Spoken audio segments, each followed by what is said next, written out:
Je sais, ça paraît étrange, voire bizarre de parler de féminisme pour cette partie de JoJo, juste parce qu'elle concerne les femmes, mais je t'assure que c'est pas juste pour ça, et que Araki a tout fait pour nous montrer que cette histoire avec, pour la première fois, un JoJo féminin, est surtout l'histoire d'un personnage, un membre de la famille Joestar.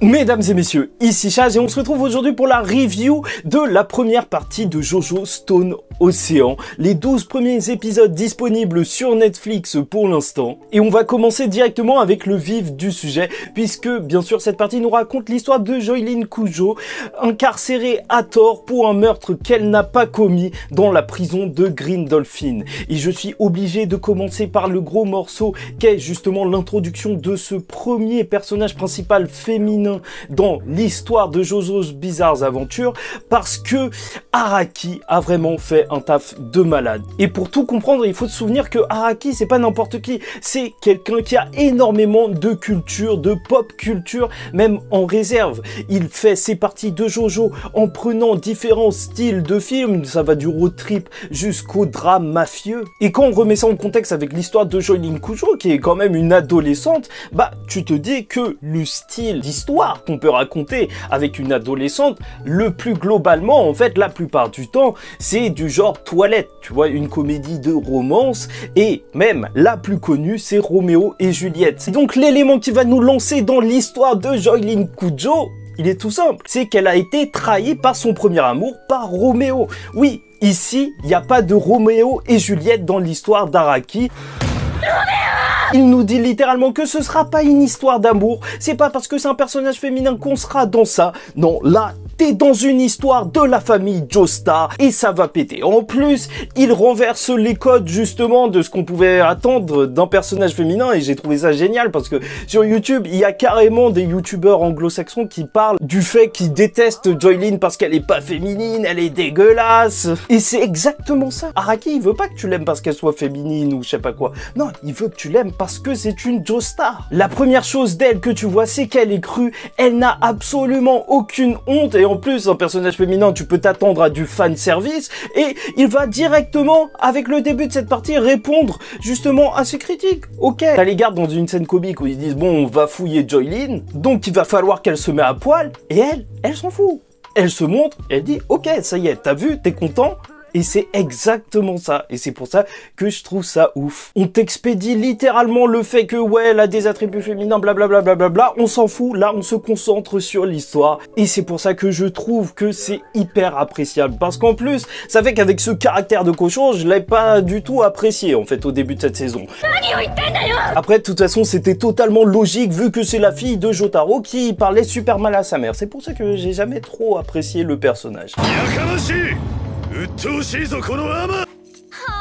C'est pas bien. D'ailleurs, l'introduction dans une cellule de prison, c'est juste génial, en référence à son père. Il y en a des tas dans cette saison. Et donc, c'est vraiment une pépite pour les fans de JoJo. Tu vois, tu t'es obligé d'avoir le sourire quand tu vois des trucs comme ça. Et là où j'ai vraiment commencé à apprécier son personnage, c'est lorsqu'on est rentré en plus en détail dans son développement, à travers des événements tragiques liés à son père qui s'est fait détruire le cerveau. À partir de là, on a pu la découvrir de plus en plus en détail et voir que c'était pas juste une jeune fille provocatrice, mais une personne qui a la noblesse des Joestar dans son sang. Comme tu peux le voir quand elle décide de préserver la vie du stand d'eau. Et t'as vraiment une différence entre la Joylin qui t'est présentée dès le début et à l'épisode 12, et en même temps il y a énormément de temps qui s'est passé puisqu'elle a été au Migard pendant 5 mois, enfin tu connais. Et à ce niveau-là, la scène qui l'a fait grandir, la mort de son père avec l'OST et tout, était vraiment géniale, surtout que comme ses prédécesseurs jojoesques, alors c'est le poids des responsabilités familiales qui va la faire devenir le personnage qu'elle est censée être. Bon, après, bien sûr, on est obligé de dire que, bien sûr, Jotaro a eu, justement, un petit nerf. Mais ça, on le voit depuis Diamond is Unbreakable, depuis la partie 4, et ça ne fait que s'accentuer. De toute façon, il n'avait pas la vocation à être le personnage principal de cette partie, et je trouve ça totalement logique qu'il perde, entre guillemets, en se sacrifiant pour sa fille. C'est ce qu'on attend littéralement d'un personnage de JoJo, de faire n'importe quoi pour sa famille. Après, je vous avoue que même si le caractère de Joylin Joylin ressemble à celui de Jotaro et que son père, quoi qu'on en dise, pue le charisme, alors j'apprécie énormément Joylin, voire plus que Jotaro, parce que en fait c'est une version de Jotaro qui exprime plus ses émotions et donc tu comprends un petit peu mieux le personnage. Et c'est vrai que après être passé par Giorgio Giovanna qui était justement hyper renfermé, en fait il parlait pas tant que ça, alors ça fait un bien fou d'avoir Joylin. Et d'ailleurs l'OST de Joylin est juste magnifique. L'opening quant à lui, il est très punchy et tout, ce qui correspond bien à le côté un petit peu rentre dedans de ce groupe de filles incarcérées. Et par contre, l'ending, je suis obligé de parler de l'ending, tellement bien trouvé. C'est une musique de deux filles. Enfin, je suis un vieux, tu vois, moi je suis un boomer. Et je me souviens quand j'écoutais cette musique, cette musique, je l'écoutais avant Jojo et la voir dans Jojo, c'est juste énorme. Ça correspond super bien avec ce personnage qui est Joylin, qui a été forcé de passer de fille à femme à cause de cet accident et de prendre toutes ses responsabilités familiales et... c'est juste énorme, tu ressens tellement bien cette mélancolie. Et plus généralement, David Productions font toujours un taf énorme avec Jojo, même s'il y a encore des personnages en silhouette et tout, je trouve vraiment que c'est ça qui donne le charme de cet animé particulièrement, parce que certes, ça économise du budget, mais ça le fait de manière inventive, t'as vraiment l'impression, encore une fois, de rentrer à l'intérieur du manga. En plus, je sais pas pour vous, mais j'ai apprécié le fait que la VF soit directement disponible, parce que franchement, quand t'es en train de manger, tu passes en VF, ça passe plutôt bien. Même si les seiyuu japonais, tu peux pas concurrencer en vrai. Au niveau global, donc, les poses, les références et tout, même musical, les vêtements, tu retrouves entièrement le style de Jojo, les couleurs qui changent quand les personnages sont perturbés, ça marche toujours aussi bien. Mais là où j'ai trouvé que cette saison, elle se démarquait un petit peu plus des autres, c'est que le côté bizarre de Jojo n'a jamais été aussi présent personnellement. Et ça fait que j'ai trouvé cette partie vachement marrante, avec toute la folie des personnages. John Valley qui était là et qui avait sa braquette dans les fesses et on voyait sûrement son trou des fesses. Donc je me suis dit, mais what the fuck, qu'est-ce qui est en train de se passer? Une meuf qui parle à un pigeon, ou même carrément une référence à une des scènes les plus cheloues de Jojo, des cerises. Et là où c'est toujours agréable de suivre Jojo's Bizarres Aventures, c'est de voir l'inventivité d'Araki, que ce soit en termes de pouvoir, avec Hermès qui a un pouvoir en vrai qui est totalement simple, tu vois, copier les trucs. En fait, de prime abord, tu penses juste à l'utilisation primaire, qui est juste de dédoubler des trucs, mais non, en fait, son pouvoir principal, ce qu'elle va surtout utiliser, c'est le fait que les deux objets se rencontrent et se pètent quand ils vont justement refusionner. C'est juste énorme.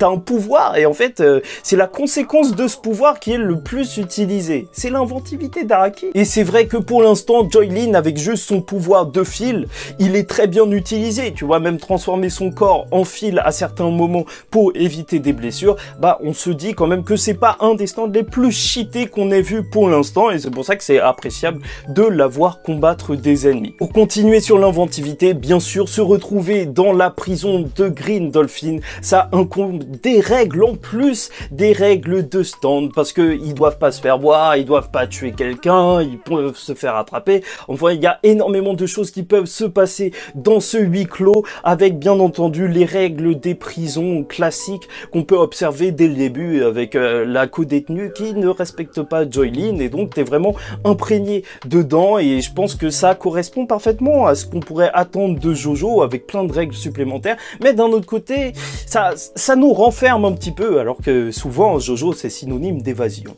Après, au niveau des critiques, oui, il y a certains stands que je trouve un petit peu trop compliqués sur leur explication ou d'où ils viennent, comme le stand qui était dans l'eau ou même la gravité. Franchement, il faut toujours être bien accroché. Et surtout, pour l'instant, j'ai beaucoup de mal avec le principal antagoniste. Après, je m'inquiète pas trop parce que je sais que Jojo, à chaque fois, au début, quand on me présente un autre antagoniste que Dio, j'ai toujours un peu de mal et au fur et à mesure, tu sens qu'il prend de plus en plus de poids. Mais c'est vrai que ça reste dur de passer après Diabolo ou même Dio. Parce que c'est vrai que son pouvoir de retirer les stands et de retirer la mémoire, c'est pas ce qu'il y a eu de plus impressionnant chez un méchant, même si ça peut être énormément destructeur et que, en soi, le stand Pale Snake, à chaque fois qu'il apparaît, il pue le charisme, que ce soit sa voix ou son design, ça marche extrêmement bien. Et je tiens vraiment à souligner l'effet visuel de voir des CD sortir des corps des personnes, je trouve ça magnifique. Araki, encore une fois,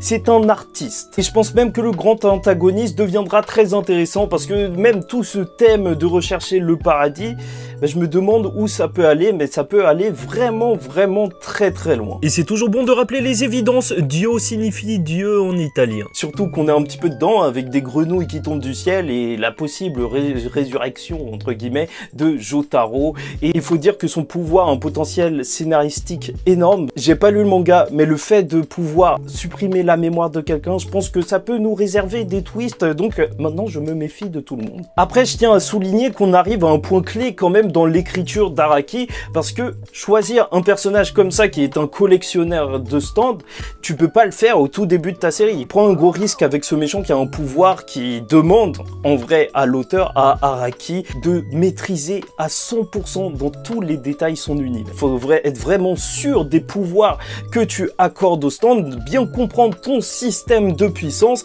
et c'est pour ça que je pense que Araki, avec cette partie, il nous réserve vraiment du lourd, parce que il doit peut-être nous montrer une sorte de conclusion, ou je sais pas. Surtout qu'à la fin de ces 12 épisodes, l'évocation de Dio Brando, alors elle fait plaisir. Je sais pas s'il va revenir. S'il peut revenir, ce serait incroyable. Est-ce que son stand peut être volé? Est-ce qu'il va se passer quelque chose? Je ne sais pas. C'est juste énorme. Dès qu'on entend Dio, de toute façon, on devient fou. Après, même si on peut sentir quelques longueurs durant ces 12 premiers épisodes, et qui sont normales vu qu'on est dans l'introduction, faut dire que la tension et le mystère aussi sont énormément présents, et je pense que c'est renforcé par le fait qu'on est enfermé dans cette prison. C'est vrai que Emporio, le petit gamin qui se balade partout, mais il te fait flipper. Tu sais pas ce qu'il va faire, il a une vie bizarre, il dit que c'est pas un fantôme, mais je t'assure que quand il te parle, bah t'as l'impression que c'est un fantôme. Et je pense vraiment que ce personnage, il nous cache aussi quelque chose, parce que il est beaucoup trop mystérieux.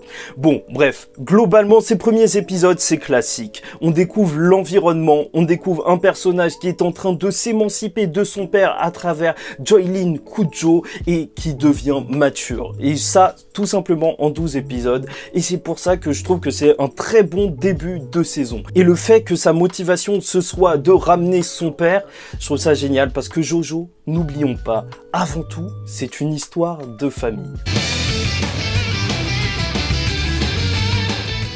Ah oui, petit bémol aussi concernant le découpage, c'est vrai que terminé à cet épisode 12 où au final il se passe pas quelque chose d'énorme. En vrai, si, il récupère le stand, donc la moitié de ce qu'il devait pour ramener Jotaro, mais d'un autre côté, j'ai pas senti une aussi grosse tension que ça pour une fin de première partie entre guillemets, comme quand on avait pu voir Diabolo tuer sa fille. C'est genre tu devenais complètement cinglé, mais je suis sûr que ça va arriver et que c'est le découpage Netflix. En même temps, ça devrait représenter que un tiers de la série à ce moment précis, et je vous en reparlerai. Je ferai un short pour vous expliquer quand sortira la suite et tout. Bon, j'espère que vous avez apprécié la vidéo. En tout cas, pour moi, c'est un plaisir de parler de Jojo enfin sur la chaîne, même si c'est une chaîne entre guillemets secondaire, puisque l'autre est en ce moment attaqué sur YouTube. Donc n'hésitez pas à vous abonner à cette chaîne. Je me bats de toutes mes forces.